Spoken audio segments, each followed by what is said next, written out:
કાંઈ લવાર મેં કીધું બસ ઊંડી ગયો.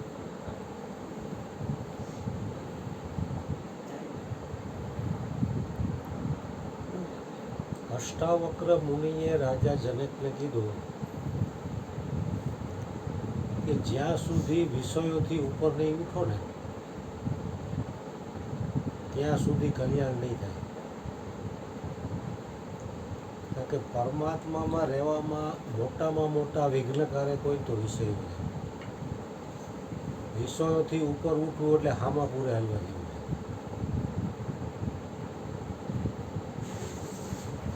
विषयों से छोड़ आशा सब झूठ है तमाशा माया फसा રહી है. પછી છોડશું પછી કરશું કરતા આયુષ્ય ગુમ થઈ જાય. કબીરજી એક વાણીમાં કીધું કે મન મરે માયા મરે મરમર જાત શરીર, એક આશા અને તૃષ્ણા ન મરે એમ કહે ગયે દાસ કબીર.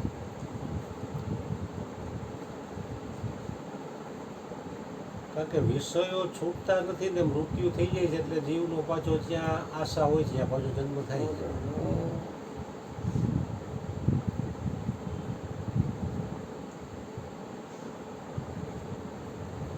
वशिष्ठ मुनि किए थे कि राम जी, मुनि शार्दुल श्री वशिष्ठ जी महाराज कहते हैं कि राम जी,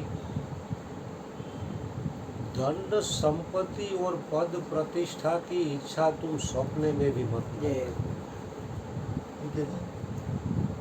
धन संपत्ति की और पद प्रतिष्ठा की. मुनि शार्दुल श्री वशिष्ठ जी महाराज कहते हैं कि राम जी, तुम धन संपत्ति और पद प्रतिष्ठा की इच्छा स्वप्ने में भी कभी मत करना, क्योंकि वो विष समान है. जैसे जहरीला सांप डंक देता है तो एक ही शरीर का नाश होता है. विष समान तो मैं तुझे समझाने के लिए कह रहा हूं, लेकिन विष से भी अनंत गुना खतरनाक है અને अनंत जन्मों में भटकाने वाली है.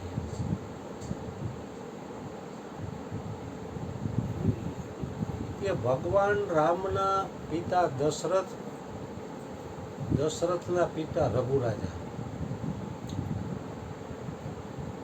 કે રઘુરાજાના સમયમાં એક બહુરૂપી આવતો, બહુ જુદા જુદા ખેલ કરતો.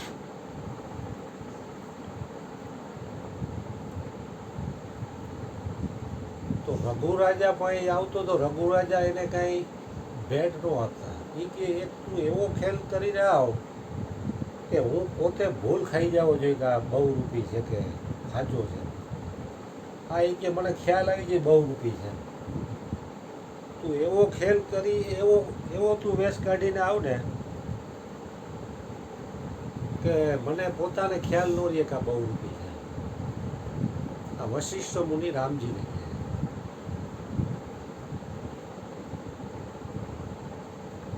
ઘણા સમયથી બહુરૂપી ખેલ કાઢતો હતો. એક વખત એવો ખેલ કાઢીને આવ્યો ને તો રામના પિતા દશરથ ને દશરથના પિતા રઘુરાજા ભૂલ ખાઈ ગયા.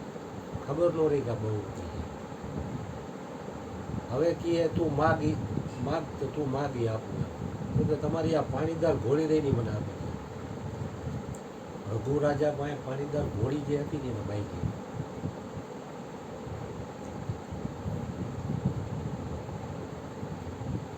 રાજા જઈશ, ભિખારી નહીં. હજુ અહીં બ્રશ છે લઈ લેજે. મારા લખણ જોતા એવું લાગે હું રાજા જઈશ, ભિખારી નહીં. રાજાના લખણ છે ને?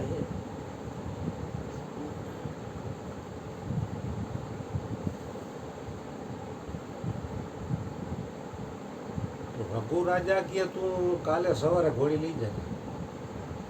પછી બહુરૂપી યોગી તો બોલ્યા એટલે કાલ તો આપી જ દેશે મને.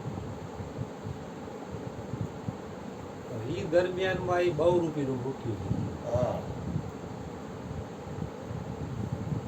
જમીનમાં સમાધિ આપી દીધી. બરાબર. રઘુ રાજા વ્યા ગયા, દશરથ રાજા વ્યા ગયા, એટલે રામ છે. હા. વશિષ્ઠ મુનિ ભગવાન રામને કહે અહીંયા ખાડો ગારો કહે તો ખાડો કર્યો ને યા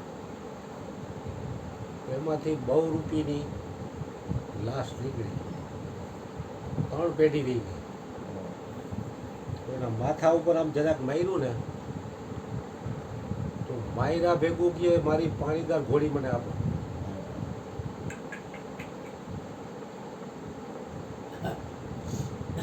કે મારી પાણીદાર ઘોડી હતી ને મને આપો. હરી હરી હરી ભગવાન રામ કહે આ કેમ પાણીદાર ઘોડી માગે છે?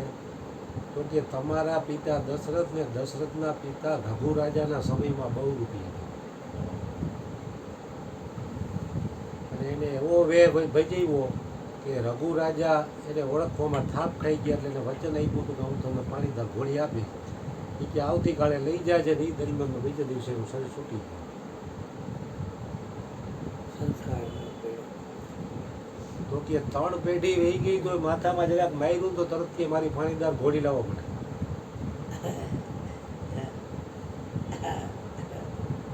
એટલે वशिष्ठ मुनि કહે છે કે हे राम जी तुम धन संपत्ति और पद प्रतिष्ठा की इच्छा सपने में भी कभी मत करना क्योंकि वो विष समान है.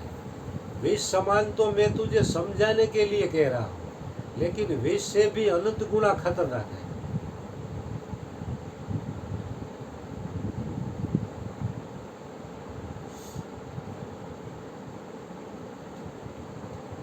ઈચ્છા વાસનાથી ઉપર ઉઠવું ને એ કોઈ સહેલું કામ નથી કારણ કે આ જીવ અનંત જન્મોના સંસ્કારો લઈને આવ્યું છે અને એક જન્મમાં તમે કીધું ને જાગૃત હોય એની પોતાની પરમાત્મા પ્રાપ્તિ તરફની લગન હોય તો એક જન્મમાં પતે નકર અનંત જન્મ રહ્યા જાય.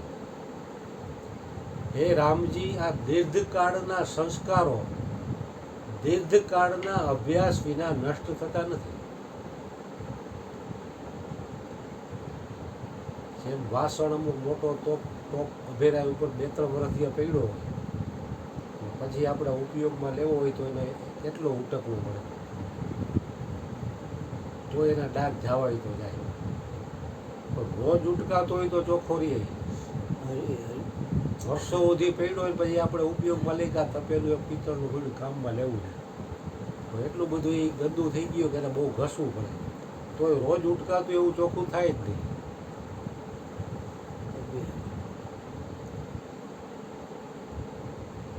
એટલે આ દીર્ઘકાળના સંસ્કારો નષ્ટ કરવા માટે દીર્ઘકાળનો એટલે લાંબા સમયનો અભ્યાસ શરૂ થાય. ગંગા સતી એટલે કીધું ને કે ધ્યાન અને ધારણા કાયમ રાખવા અને કાયમ કરવો અભ્યાસ. નહીં તો બીજો વિષયોનો અભ્યાસ તો ડગલે ને પગલે પડ્યો જ છે. એ અભ્યાસ કરવો નથી પડતો સહેજે સહેજે થઈ જાય. ઉપર ઉઠવા માટેનો જ અભ્યાસ કરવો પડે. નીચે ખેણ તરફ જવાનો કોઈ અભ્યાસની જરૂર જ નથી. એ તો ચારેકોર પડ્યું જ છે બધું સહેજે સહેજે પડ્યું છે કારણ કે મહેનત આમાં જ છે ઉપર ઉઠવામાં વિષયોથી ઉપર ઉઠવામાં જ મહેનત કરવી પડે. સદગુરુ મહારાજ જલરામ આપી